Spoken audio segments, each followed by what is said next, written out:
بسم اللہ الرحمن الرحیم الصلاۃ والسلام علیک یا سیدی یا رسول اللہ وعلی آلک و اصحابک یا نور اللہ اللہم صلی علی محمد کما تحب و ترضی له۔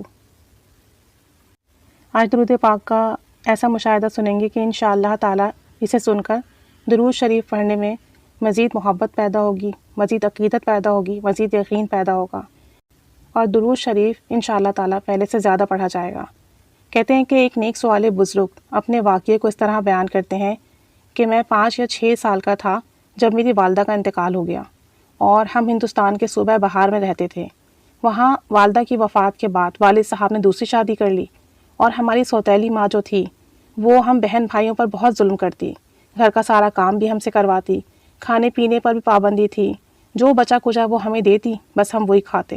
اور جب ہم سگے بہن بھائیوں کے سوتیلے بہن بھائی ہوئے تو یہ ظلم اور بڑھ گیا۔ کہتے ہیں کہ ہماری سوتیلی ماں پیشاب کے کپڑے تک ہم سے دھلواتی، اور خود آرام سے چارپائی پر بیٹھتی، گندے کپڑے بھی ہم سے دھلواتی۔ ہمارے والد صاحب نے بھی ہم پر کوئی خاص توجہ نہ دی۔ وہ ہماری سوتیلی ماں سے ڈرتے تھے، اور سوتیلی ماں اپنے والدین کے گھر جاتی تو ابا ہمیں پیار بھی کرتے، جیب خرچ بھی دیتے، ہمارا خیال بھی رکھتے۔ تو وہ دن ہمارے لیے عید کے دن ہوتے جب ہمارے والد صاحب ہم سے محبت سے پیش آتے، اور ہم سب بہن بھائی دعا کرتے کہ ہماری امی وہیں رہیں، گھر واپس نہ آئیں۔ کہتے ہیں کہ جیسے تیسے کر کے ہمارے دن انہی حالات میں گزر رہے تھے کہ ایک دن امی نے کسی بات پر ہماری چھوٹی بہن کو بہت مارا۔ میں نے ابو سے شکایت کی تو والدہ نے ہمارے والد کے گھر سے جاتے ہی ہم سے یوں بدلہ لیا کہ ہم سب بہن بھائیوں کو خوب مارا۔ کہتے ہیں میں اس بات کے بعد اتنا دل برداشتہ ہوا، اتنا دکھی ہوا کہ گھر سے بھاگ گیا، اور اس وقت میری عمر 9 سال کی تھی، 9 یا 10 سال کے قریب تھی۔ گھر سے بھاگ کر ریلوے اسٹیشن آیا اور ایک ٹرین میں بیٹھ گیا۔ کئی گھنٹے کا سفر کر کے ایک اسٹیشن پر اتر گیا۔ چند روپے میرے پاس تھے، بھوک لگتی تو کچھ کھا پی لیتا ان پیسوں سے، اور سارا دن آوارہ گردی کرتا، پھر رات کو ریلوے اسٹیشن کے مسافر خانے میں آ کر سو جاتا۔ کہتے ہیں کہ چند دن کے بعد میرے پیسے ختم ہو گئے۔ اب بڑی پریشانی ہوئی، مسافر وہاں جو بچا کچا کھانا ڈال جاتے میں چپ کر کے وہی کھا لیتا۔ ایک دن بہت بھوک لگی، سارا ریلوے اسٹیشن چھان مارا، کہیں سے سوکھی روٹی کا ٹکڑا نہ ملا۔ وہیں پلیٹ فارم پر بیٹھ کر میں نڈھال ہو کر رونے لگا۔ بھوک کی شدت بہت زیادہ تھی، اور آج اپنی ماں بھی بہت شدت سے یاد آ رہی تھی کہ وہ ہمیں بے سہارا چھوڑ کر اس دنیا سے چلی گئی۔ بہن بھائی یاد آ رہے تھے، نہ جانے سوتیلی ماں ان کے ساتھ کیا سلوک کرتی ہوگی۔ کہتے ہیں کہ کاش مجھے اتنی دولت مل جائے کہ میں ایک الگ مکان لے کر اپنے پاس اپنے بہن بھائیوں کو رکھوں اور ان کو اچھے طریقے سے پالوں، وہ اپنے سب دکھ درد بھول جائیں، اور ہم اچھے اچھے کھانے کھائیں، اچھے اچھے کپڑے پہنیں اور خوش و خرم رہیں۔ لیکن اتنی دولت میرے پاس کہاں تھی، یہاں تو سوکھی روٹی بھی نہیں تھی۔ کئی دن فاقوں میں گزر گئے، سوائے پانی کے کوئی چیز میرے اندر نہیں جا رہی تھی۔ انہی سوچوں میں گم تھا کہ 2 بزرگ مسافر خانے میں داخل ہوئے اور تھیلے میں سے کھانا نکال کر کھانے لگے۔ کہتے ہیں میں سامنے بینچ پر ہی لیٹا ہوا تھا۔ کھانے کو دیکھ کر میری بھوک مزید تیز ہو گئی۔ میں اٹھ کر بیٹھ گیا اور کھانے کی طرف دیکھنے لگا۔ میرا دل چاہ رہا تھا کہ میں ان سے کھانا چھین کر بھاگ جاؤں اور دور کہیں جا کر پیٹ بھر کر کھانا کھاؤں، لیکن ایک تو کئی دنوں کا بھوکا تھا، فاقوں سے تھا، جسم میں طاقت نہیں تھی، اور دوسرا یہ کہ وہ 2 آدمی تھے اور میں ایک چھوٹا بچہ۔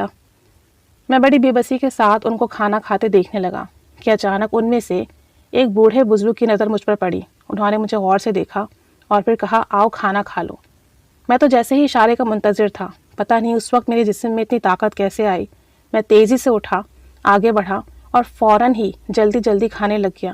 مجھے اس طرح کھانا دیکھ کر وہ آپس میں کہنے لگے کہ لگتا ہے بچہ کئی دنوں سے بھوکا ہے، ہم بعد میں کھا لیں گے، اسے کھانے دو۔ کہتے ہیں کہ میں نے جلدی ہی سارا کھانا ختم کر لیا۔ تو انہوں نے مجھے پانی دیا، میں نے پانی پیا تو انہوں نے کہا بیٹھو، کھانا کھا کر اللہ کا شکر ادا کرو۔ ہم یہ نہیں کہتے کہ ہمارا شکر ادا کرو، کیونکہ رزق جس کے نام کا ہے اسی کو ملتا ہے، لیکن بیٹا جس مالک نے کھانا کھلایا ہے اس کا شکر ادا کرنا چاہیے۔ ان کے پیار بھرے لفظ سن کر مجھے شرمندگی اور ندامت ہوئی اور میں رونے لگا۔ انہوں نے میرے سر پر ہاتھ رکھا اور مجھے تسلی دی اور کہنے لگے تم کون ہو، یہاں کیا کر رہے ہو، تمہارے والد صاحب کہاں ہیں، وہ کیا کام کرتے ہیں۔ وہ کہتے ہیں کہ جب میں نے ان کی محبت بھری گفتگو سنی، شفقت دیکھی، تو میں بہت متاثر ہوا، اور پھر میں نے انہیں اپنی پوری داستان سنائی، جسے سن کر ان کی آنکھوں میں آنسو آ گئے۔ وہ میری داستانیں غم سننے کے بعد آپس میں اپنی زبان میں بات چیت کرنے لگے، جسے میں سمجھ نہ سکا۔ کچھ دیر بعد جو زیادہ بوڑھا آدمی تھا وہ مجھ سے کہنے لگا بیٹا آپ کے سب مسئلے حل ہو جائیں گے، لیکن ہماری ایک شرط ہے اور آپ کو وہ شرط پوری کرنی ہے، تو ہم آپ کی مدد کریں گے۔ کہتے ہیں میں فوراً تیار ہو گیا کہ مجھے آپ کی ساری شرطیں منظور ہیں، چاہے وہ کوئی بھی کیوں نہ ہو۔ اس نے کہا کہ بیٹا پہلی شرط تو یہ ہے کہ آپ پابندی سے 5 وقت کی نماز پڑھیں گے اور کثرت کے ساتھ درود شریف پڑھیں گے۔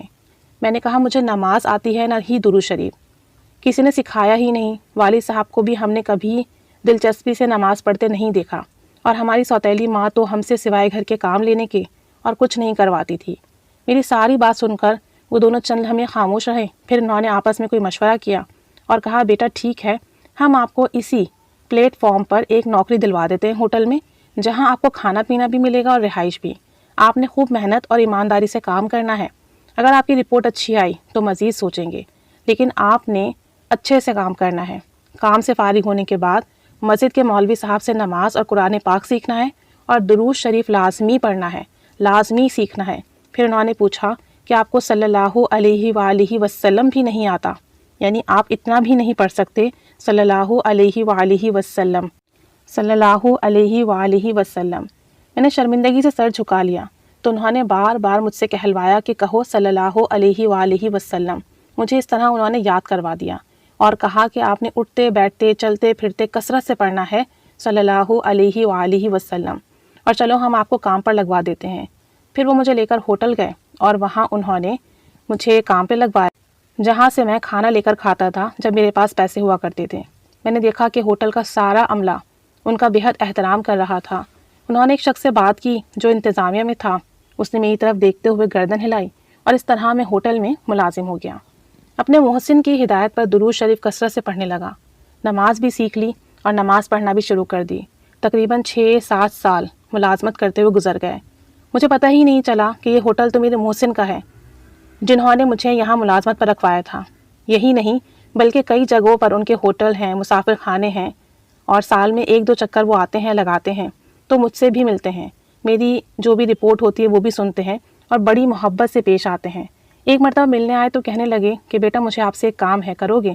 میں نے عرض کی کہ آپ میرے محسن ہیں، آپ نے مجھے اتنا کچھ دیا ہے، آپ حکم کریں، میں حاضر ہوں۔ کہنے لگے بیٹا میری ایک بھتیجی ہے جس کے ساتھ ہم نے مل کر پہلی مرتبہ پلیٹ فارم پر کھانا کھایا تھا، وہ میرے چھوٹے بھائی تھے، ان کی بیٹی اب جوان ہو چکی ہے اور آپ بھی ماشاءاللہ جوان ہیں، میں چاہتا ہوں کہ آپ کی شادی ان سے کرا دوں، اگر آپ حامی بھریں تو۔ میں نے جواب دیا آپ کی خوشی ہے، میں حاضر ہوں۔ بہرحال انہوں نے سادگی اور پروقار طریقے سے میرا نکاح پڑھوا دیا۔ نکاح کے چند دنوں میں مجھے اپنے بہن بھائی بہت یاد آئے اور میں نے اسی دن عہد کر لیا کہ شادی سے فارغ ہو کر ان سے ملنے ضرور جاؤں گا۔ لہٰذا نکاح کے چند دن بعد میں نے اپنے محسن سے مشورہ کیا تو انہوں نے کہا بیٹا ضرور جاؤ، لیکن پہلے اکیلے جانا، بیوی کو ساتھ لے کر مت جانا، مناسب نہیں، وہاں آپ کی سوتیلی ماں ہے، لڑائی جھگڑا ہو، اور وہاں جا کر آپ لڑائی جھگڑا مت کرنا بلکہ ان سے جا کر معافی مانگنا اور اپنے بہن بھائیوں کے لیے تحفے لے کر جانا، کہ تحفے لے جانا سنت ہے، اور سنت کی ادائیگی کی نیت سے تحفے دینا، اور سارے راستے درود شریف پڑھتے جانا صلی اللہ علیہ وآلہ وسلم۔ میرے محسن بہت نیک اور خدا ترس آدمی تھے، میں نے ان کی ہدایت پر عمل کیا اور سارے راستے درود شریف پڑھتا ہوا ٹرین کے ذریعے اپنے گھر روانہ ہو گیا۔ جیسے جیسے گھر قریب آ رہا تھا میرا دل بری طرح سے دھڑک رہا تھا، نظروں میں بہن بھائیوں کے چہرے گھوم رہے تھے۔ کہتے ہیں کہ عجیب سی کیفیت تھی۔ جب میں گھر پہنچا دروازہ کھٹکھٹایا، چھوٹے بھائی نے پوچھا کون ہے؟ میں نے کہا میں تیرا بھائی ابراہیم۔ وہ گلے لگ گیا اور زور زور سے رونے لگا۔ اتنے میں سب بہن بھائی اکٹھے ہو گئے، باری باری سب سے ملا، سوتیلی ماں سے ملا جو کہ مجھے بہت حیرت سے دیکھ رہی تھی۔ انہوں نے بھی میرے سر پہ ہاتھ رکھا اور کہا باہر ہی ملتے رہو گے، اندر آ جاؤ۔ میں خوشی کے وہ لمحے کیسے بیان کروں۔ اندر جا کر سب کا سامان نکالا، سب سے پہلے سوتیلی ماں کو ان کا تحفہ دیا، اس کے بعد ان کے بچوں کو یعنی اپنے سوتیلے بہن بھائیوں کو دیا۔ میں نے دیکھا کہ خوشی سے میری ماں کی آنکھوں میں آنسو آ گئے۔ اس کے بعد میں نے اپنی بہنوں اور بھائیوں کو تحفے دیے۔ کئی دن انہیں اپنی داستان سنانے میں گزر گئے۔ تقریباً 2 مہینے کے بعد میں نے واپسی کا پروگرام بنایا۔ سب اداس تھے۔ میرے بہن بھائیوں نے الگ سے مجھے بتایا کہ آپ جیسے حالات چھوڑ کے گئے تھے ویسے ہی ہیں، بلکہ ماں ہم سے پہلے سے بھی زیادہ ظلم کرتی ہے، کام لیتی ہے۔ البتہ اب جب سے آپ آئے ہیں تب سے ان کا رویہ بدلا سا ہے، پتہ ہی نہیں چلتا کہ یہ سوتیلی ماں ہے یا حقیقی ماں ہے۔ اب آپ چلے جائیں گے تو پھر سے ہمارا وہی حال ہوگا۔ اور آپ ابا جان سے بھی نہیں ملے جو کہ کام کے سلسلے میں دوسرے شہر میں رہتے ہیں۔ میں نے انہیں تسلی دی کہ اب ہرگز ایسا نہیں ہوگا، میں آپ لوگوں کو ایک نسخہ دیتا ہوں جس سے آپ کے سارے معاملات درست ہو جائیں گے اور کوئی ظلم نہیں ہوگا اور آپ کو کوئی پریشانی نہیں ہوگی۔ اور پھر میں نے اپنے محسن کا بتایا ہوا درود شریف انہیں سکھایا اور کہا کہ آپ کا بھائی جس مقام پر ہے وہ اسی درود شریف کی برکت سے ہے، صلی اللہ علیہ وآلہ وسلم۔ میرے سسر نے شادی کے بعد اپنا کاروبار بھی میرے حوالے کر دیا تھا اور انہیں تسلی تھی کہ اب میں آتا جاتا رہوں گا۔ بہرحال میں نے اپنے بہن بھائیوں کو خوب تسلیاں دے کر واپس آ گیا۔ اسی دوران حالات نے ایسا پلٹا کھایا کہ ملک تقسیم ہو گیا اور میرے محسن میرے سسر نے جلدی جلدی اپنا کاروبار سمیٹا اور پاکستان جانے کی تیاری کرنے لگے۔ یہاں سکھوں نے اور ہندوؤں نے انہیں شہید کر دیا۔